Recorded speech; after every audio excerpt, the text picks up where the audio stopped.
O Evangelho segundo Lucas. É um dos relatos mais antigos da vida de Jesus e, na verdade, é a primeira parte de uma coleção de 2 volumes, Lucas e Atos. Se você comparar as linhas de abertura de ambos os livros, fica claro que eles provêm do mesmo autor. E há indícios internos no livro de Atos, assim como uma tradição antiga que identificam o autor como sendo Lucas, o companheiro de viagem e colaborador do apóstolo Paulo, que também sabemos que era médico. Lucas começa o seu trabalho com um prefácio explicando como e por que ele escreveu esse livro. Ele reconhece que há outros relatos muito bons da vida de Jesus. Mas ele queria voltar às tradições de testemunhas oculares do maior número possível de discípulos, a fim de produzir o que ele chamou de um relato sobre todas as coisas que foram cumpridas entre nós. Essa palavra, cumpridas, nos mostra por que Lucas escreveu esse relato. Para ele, a história de Jesus não é apenas uma história antiga. Ele quer mostrar como essa história é o cumprimento da longa história de aliança entre Deus e Israel. E, além disso, a história de aliança entre Deus e o mundo inteiro. O conceito do livro é bastante claro. Há uma longa introdução que funciona como base para as histórias de João Batista e de Jesus.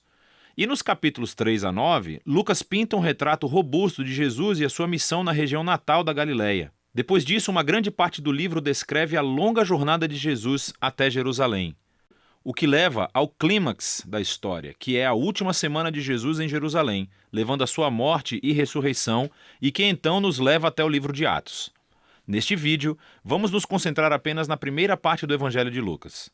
A introdução é longa e conta as histórias em paralelo do nascimento de João Batista e Jesus. Há um casal idoso de sacerdotes, Zacarias e Isabel, uma jovem solteira, Maria e José. Ambos recebem uma improvável promessa divina de que terão um filho. E ambas as promessas são cumpridas quando João e Jesus nascem. E ambos os pais cantam poemas de celebração. Essas canções de poesia ecoam textos do Antigo Testamento, salmos e profetas, mostrando como essas crianças cumprirão as promessas antigas de Deus. Mas esses poemas também descrevem o papel de cada criança na história que irá se desenvolver. João é o mensageiro profético que foi prometido na Torá e nos profetas, aquele que irá preparar Israel para se encontrar com o seu Deus. E Jesus, ele é o rei messiânico prometido a Davi, que irá trazer o reino de Deus sobre Israel e a bênção de Deus para as nações, exatamente como ele prometeu a Abraão. Depois disso, Maria leva Jesus ao templo de Jerusalém para a sua dedicação. E 2 profetas idosos, Ana e Simeão, veem Jesus e reconhecem quem ele é.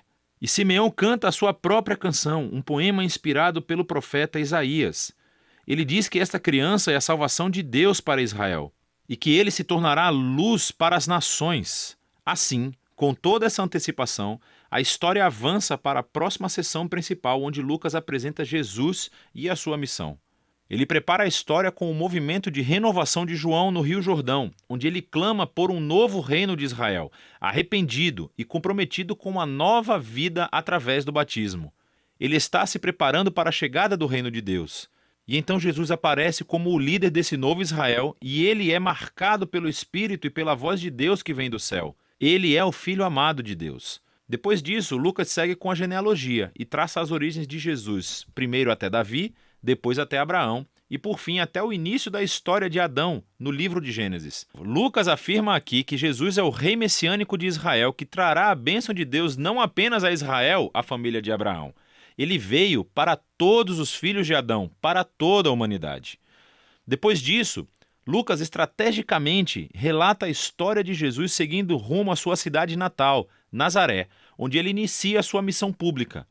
Em uma reunião na sinagoga, Jesus se levanta e lê do livro de Isaías dizendo: "O Espírito do Senhor está sobre mim, para pregar boas novas aos pobres e liberdade para os prisioneiros, nova visão para os cegos e libertação aos oprimidos."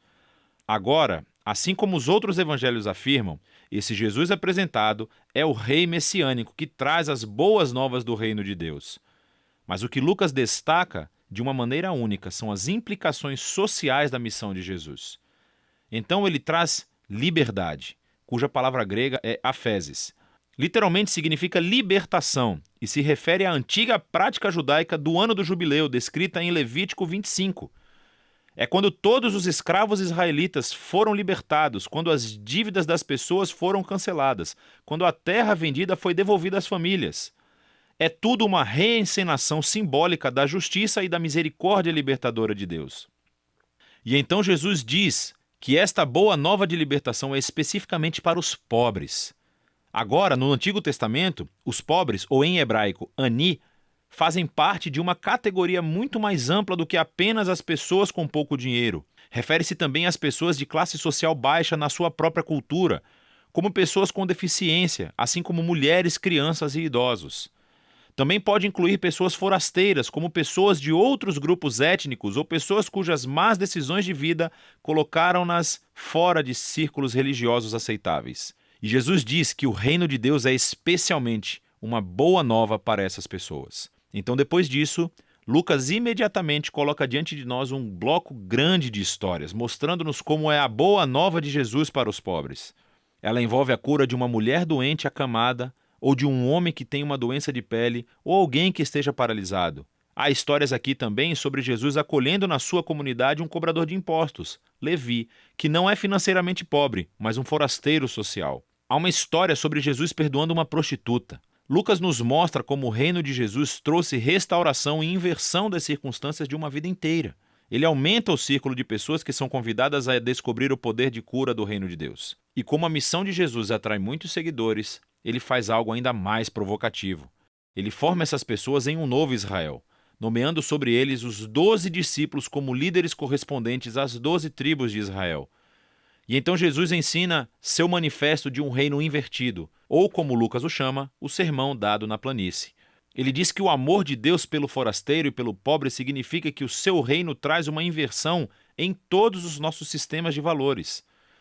Ele está aqui para formar um novo povo alternativo de Deus que responderá ao convite de Jesus praticando uma generosidade radical de serviço aos pobres. Pessoas que vão liderar através do serviço de uma vida de paz e perdão. Pessoas que têm uma devoção sincera, profunda, mas que rejeitam a hipocrisia religiosa.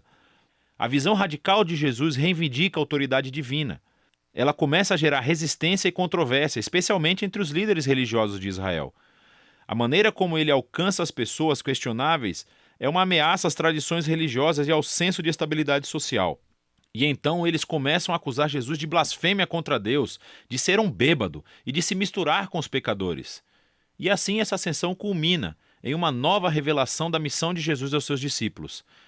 Ele diz que sim, ele é o rei messiânico e que ele afirmará seu reinado sobre Israel, morrendo em Jerusalém, tornando-se o rei servo sofredor de Isaías 53, que morre pelos pecados de Israel. E então essa ideia chocante é explorada na próxima história, quando Jesus sobe a uma montanha com 3 de seus discípulos e de repente é transformado diante deles. Eles estão envolvidos nesta nuvem da presença de Deus que anuncia: "Este é o meu filho escolhido". E Moisés e Elias também estão lá, os outros 2 profetas que encontraram a presença e a voz de Deus em uma montanha. E Lucas nos diz que eles estão conversando sobre o êxodo de Jesus, que ele estava prestes a cumprir em Jerusalém. Essa palavra grega, êxodo, é uma referência clara à história do êxodo. Lucas retrata Jesus aqui como um novo Moisés, que levará seu recém-formado Israel à liberdade e à libertação da tirania do pecado e do mal em todas as suas formas, pessoal, espiritual e social. E isso nos leva para a segunda metade do livro. Mas, por enquanto, essa é a primeira metade do Evangelho de Lucas.